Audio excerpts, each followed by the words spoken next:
حضور نے لوگوں کو بتلایا کہ تمہارا رب نا عاجزی کو پسند کرتا ہے، تمہارا رب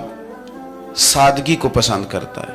تمہارا رب انسانوں سے پیار کرنے والے کو پسند کرتا ہے۔ حضور سید عالم صلی اللہ علیہ وسلم نے ہمیں یہ سبق پڑھایا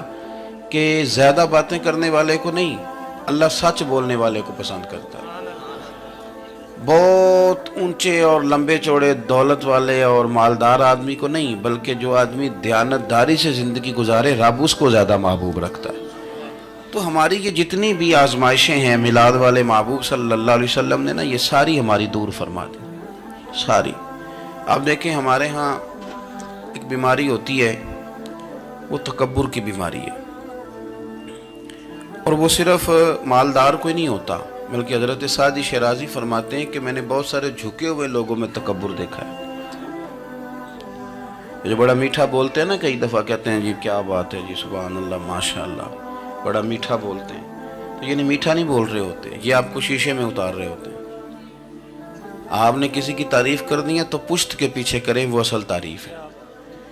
آپ کوئی ایسا کام نہ کریں جس سے چھلکے لفظوں میں کہ میں نے کسی کو بنایا ہے، اس سے نا آپ کو خود محسوس ہوگا کہ میں حقیقت پہ زندگی نہیں گزار رہا، میں تو کوئی اداکاری کر رہا ہوں۔ اور جو لوگ کہتے کچھ اور ہیں کرتے کچھ اور ہیں تو وہ خود بڑے پریشان رہتے ہیں، وہ جانتے ہیں کہ یار یہ میں کہاں الجھ گیا ہوں۔ تو بھائی یہ جو بہت زیادہ ہمارے دلوں کے اندر چیز ہے، اور یہ ہر مقام پر بہت سارے لوگوں کو یہ چیز حاصل ہے، میں دیکھتا ہوں کہ درجہ بدرجہ ان چیزوں کا شمار ہے۔ کچھ کا خیال ہے کہ میری ڈگری زیادہ ہے، اور کچھ کا خیال ہے کہ مجھے عقل زیادہ ہے، کچھ کا خیال ہے کہ میری شہرت زیادہ ہے، تو کچھ کا خیال ہے کہ میری دولت زیادہ ہے۔ آہستہ آہستہ وہ الجھاؤ پیدا ہوتا ہے، کسی کا کچھ نہیں جاتا، وہ خود آدمی بے چین رہتا ہے۔ حال دیکھیں نا، یہ میری طرح کو بندہ آ جائے نا محفل میں جس کو عادت ہے اسٹیج پہ بیٹھنے کی، اچھے لوگوں کی، بزرگوں کی، سادات کی بات نہیں کرتا، تو اس کو کبھی بیچارے کو پیچھے بیٹھنا پڑ جائے نا تو وہ گردن اونچی کر کر کے نقیب محفل کو دکھاتا ہے کہ میں آ گیا، کسی طریقے میں نے بھی ساتھ لے کے، بے چین رہتا ہے۔ اور اگر اسے سکون حاصل ہو کہ بھئی حضور کی محفل میں بیٹھنا ہے، جہاں جگہ مل گئی وہیں پہ ٹھیک ہو، اور وہ سکون کے ساتھ، دیکھو اس محفل کا مہمان خصوصی میں نہیں، حضرت بزرگ تو سرپرستی کاری رہے ہیں، میں نہیں، اس محفل کا تو مہمان خصوصی وہ بندہ ہے جس نے محفل سے پہلے یہاں جھاڑو دیا ہے، جس نے یہاں دریاں بچھائی ہیں، جس بیچارے کی فوٹو بھی کوئی نہیں آئی، وہ مہمان خصوصی ہے۔ اور اس محفل کا تو وہ مہمان خصوصی ہے جو چپ کر کے کہیں کونے میں بیٹھا ہے، اس کو کوئی دلچسپی نہیں کہ کوئی مجھے بھی جانے گا، کوئی مجھے بھی پہچانے، اسے تو اتنا پتہ ہے کہ میں اپنے پیارے حبیب کی تعریف سننے کے لیے آیا ہوں۔ آپ اپنے اس طرح آپ کا ذوق دوبالا رہے گا اگر آپ عاجزی کے ساتھ، انکساری کے ساتھ، رب رسول کی رضا کے لیے کسی جگہ بھی آپ اپنے آپ کو سیٹ کر لیں گے تو ماحول آپ کا ٹھیک رہے، ورنہ آپ الجھاؤ کا شکار ہیں، ورنہ آپ پریشان ہیں، ورنہ آپ تکلیف میں، ورنہ آپ آزمائش میں۔ بخاری شریف میں حدیث ہے، قاضی ایاز مالکی رحمۃ اللہ علیہ نے بڑی تفصیل سے لکھی ہے، راوی حضرت انس بن مالک ہیں۔ ایک بندہ بڑی دور سے آیا نبی پاک صلی اللہ علیہ وسلم کی زیارت کے لیے، بڑی دور سے۔ عرب کے جو سردار ہوتے تھے ان کے بڑے ناز نخرے ہوتے تھے، وہ خیر آج بھی ہیں، پروٹوکول کا ماحول آج بھی، یعنی وزیر صاحب کے آگے دو چار گاڑیاں نہ ہوں تو ان کو مزہ ہی نہیں آتا، پولیس والے آگے پیچھے بھاگیں تو، حالانکہ ان کو نہیں پتا کہ جو پولیس والے آگے پیچھے بھاگ رہے ہیں نا، یہ حکومت بدلی تو گرفتار کرنے بھی انہوں نے ہی آنا ہے، لیکن وہ بڑا مزہ آتا ہے جب لوگ گاڑی کے پیچھے بھاگتے ہیں، کیا بات ہے جناب، بڑی بات۔ اور ہماری طبیعتوں میں پتہ نہیں کون سی، یہ پیسے پھینکنے والے دوست مجھ سے ناراض نہ ہو جائیں، لیکن میں اکثر سوچتا ہوں کہ یار یہ کس طرح کا کام ہے کہ پہلا کھلارنے پھر آپ اکٹھے کرنے، تو آپ اکٹھے دے دیں جس کو دینے ہیں، ختم ہو جائے بات۔ یعنی وہ محفل میں نا گپ شپ ہو رہی ہوتی ہے، اکٹھے کرنا لے، پان دینا لے، کس چکر میں پڑ گئے۔ حضور غوث اعظم رضی اللہ تعالیٰ عنہ کی محفل میں شیخ یحییٰ نجار آیا کرتے تھے تو وہ کہتے تھے کہ ہم وہاں گنتے تھے آج کتنے بندوں نے توبہ کی، تو ہم سے گنے نہیں جاتے تھے، اتنے لوگ توبہ کرتے تھے۔ بزرگوں کی محفلوں میں توبہ کرنے والے گنے جاتے تھے، ہماری محفلوں میں پیسے گنے جاتے ہیں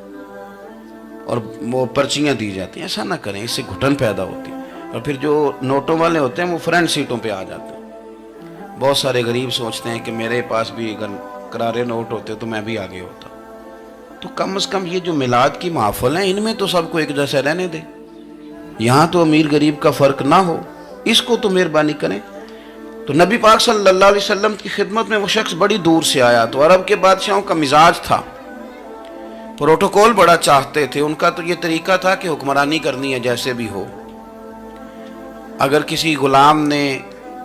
دھوپ میں بندھا رہ گیا، اونٹ اور چھاؤں میں نہیں باندھا تو درے مارتے تھے، اور اگر اس نے کھول کے باندھ دیا تو پھر بھی مارتے تھے، کہتے تھے اتنا سیانہ ہو گیا تو نے پوچھا ہی نہیں، خود بخود ہی باندھ دیا۔ وہ شخص حضور کی بارگاہ میں آیا، اور بہت سارے لوگوں کے پاس کیونکہ وہ جاتا تھا اپنے سربراہ کا پیغام لے کے، تو وہ کانپ رہا ہے جب حضور کی بارگاہ میں گیا، ڈر رہا ہے۔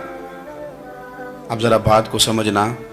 نبی پاک صلی اللہ علیہ وسلم نے اس سے فرمایا کیوں ڈرتے ہو؟ سادہ آدمی ہے، دیہاتی ہے، بدو ہے۔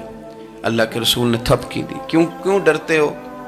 تو کہتے ہیں حضور مجھے آداب نہیں آتے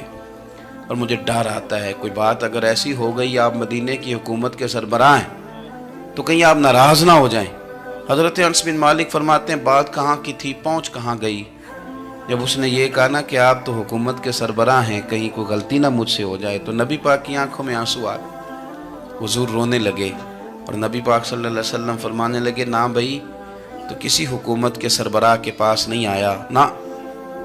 تو اس بیٹے کے پاس آیا ہے جس کی ماں گوشت کے خشک ٹکڑے کھا کے بھی گزارا کر لے۔ میں تو ایک غریب ماں کا بیٹا ہوں۔